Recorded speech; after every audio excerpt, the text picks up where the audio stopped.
Salam, selamat pagi dan salam sejahtera bagi kita dimanapun Anda berada. Dan tidak lupa juga di pagi hari ini kami menyampaikan selamat ulang tahun bagi saudara-saudari yang merayakan ulang tahun kelahiran. Dan juga bagi keluarga yang merayakan ulang tahun kelahiran di tengah-tengah rumah tangga Anda. Sebelum kita memulai segala aktivitas di dalam satu hari ini, marilah kita terlebih dahulu mendengarkan firman Tuhan untuk hari ini. Firman Tuhan untuk kita di hari ini diambil dari kitab Nabi Zakaria pasal 14 ayat yang ke-9. Beginilah firman. Maka Tuhan akan menjadi raja atas seluruh bumi. Pada waktu itu Tuhan adalah satu-satunya dan namanya satu-satunya. Demikian firman Tuhan. Saudara-saudari yang terkasih di dalam Tuhan kita Yesus Kristus, sebagaimana kita ketahui Tuhan adalah sebagai pencipta langit dan bumi, memiliki kuasa yang penuh atas segala ciptaannya. Allah lah yang mengatur dan menata segala yang ada di bumi ini sejak awal hingga saat ini. Pemerintahan Allah atas bumi ini kekal dan tidak berubah. Allah adalah raja atas seluruh bumi. Pernyataan ini hendak membuktikan, hendak menyatakan bahwa otoritas Allah memimpin bumi dan segala isinya tidak dapat diragukan lagi. Siapakah yang paling berdaulat di muka bumi ini? Orang modern, orang masa kini menganggap diri sebagai pusat semesta. Di tengah-tengah zaman sekarang, di tangannya ada iptek. Yang ia yakini, yang dia pikir mampu mengontrol kehidupan sepenuhnya.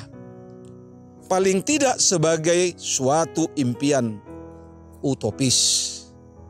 Orang-orang pasca modern beranggapan bahwa kedaulatan bersifat relatif, berlaku hanya bagi orang yang mau menundukkan diri padanya karena keuntungan tertentu. Orang-orang yang hidup pada masa pemazmur percaya pada banyak dewa yang masing-masing memiliki kuasa dan otoritas atas wilayah atau aspek tertentu dalam kehidupan manusia. Salah satunya adalah dewa yang berkuasa atas laut. Di dalam agama Kanaan, dewa ini dikenal dengan nama Dewa Yam. Yam adalah dewa yang bersifat merusak dengan daya rusak yang bisa dibandingkan dengan badai di laut yang menggelora, menghancurkan kapal yang ada di tengah-tengahnya. Saudara-saudari, di dalam kitab Pemazmur ternyata hanya percaya kepada Tuhan. Pemazmur hanya mau mengatakan dia hanya meyakini dalam hidupnya kepada Tuhan sebagai raja yang berdaulat penuh atas alam semesta. Semua kuasa sehebat apapun, bahkan yang melambangkan kuasa kekacauan alam, oleh dewa yang tidak dapat dan tidak ada apa-apanya, sebagaimana dikatakan di dalam Mazmur 93 ayat 3 dan 4. Inilah Allah yang Israel percayai. Dunia ini hanyalah tempat pijakannya, sedangkan taktanya menjulang tinggi, melampaui langit. Lebih dahsyat daripada itu, Tuhan itu adalah Raja yang kekal dulu, sekarang, dan sampai selama-lamanya. Di dalam firman Tuhan di pagi hari ini kita diingatkan bahwa Tuhan berdaulat tetapi penuh dengan anugerah bagi umatnya. Dia mendengar setiap doa orang benar, bahkan dia menjawab tepat pada waktunya. Dia bertindak dengan adil. Orang jahat akan dibinasakan bila tidak bertobat. Dialah Raja kekal melampaui semua kuasa di bumi. Apa yang seharusnya menjadi respon kita akan kedaulatan Allah ini? Apa yang harus kita perbuat jika dikatakan Tuhan Raja atas seluruh bumi? Saudara-saudari, jangan goyah terhadap goncangan apapun yang mendera kehidupan kita.